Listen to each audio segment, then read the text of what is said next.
Welcome back to another podcast from Lessons from Books. This is podcast number 6. Number 6 is Managing Oneself by Peter F. Drucker.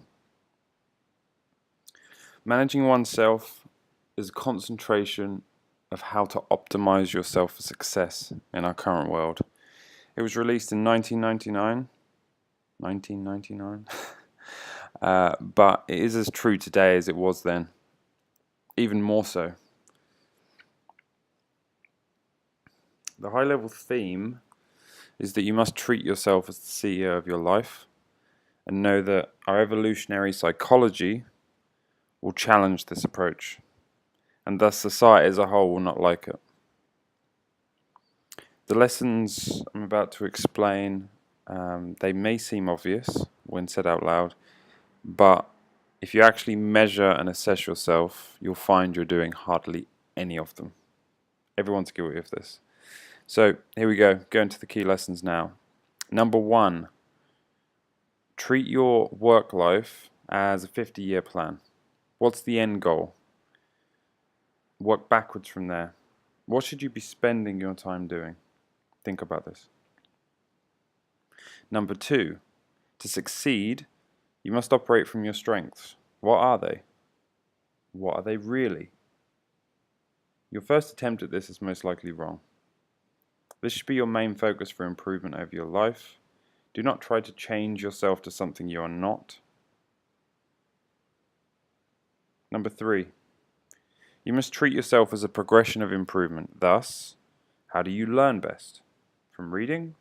From listening? From speaking out loud? All of the above? Again, your first opinion is most likely wrong. Really think about this. This will become another foundational step. Number 4, how do you perform best? In which environment? Do you perform best as a strong decision maker or as an advisor? Change your operating model to feedback analysis, as in do more and think less. Simply make a plan and an assumption of the result and execute.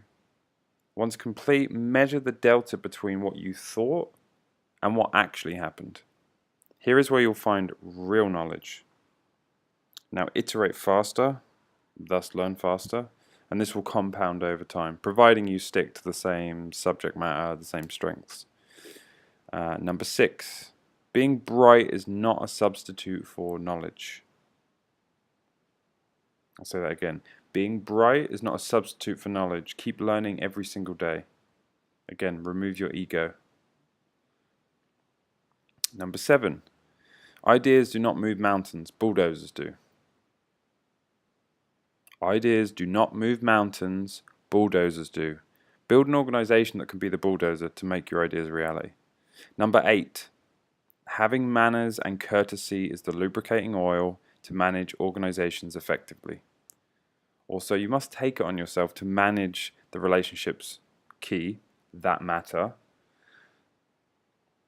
Most issues that are created in relationships is due to a lack of communication or an assumption or a misunderstanding.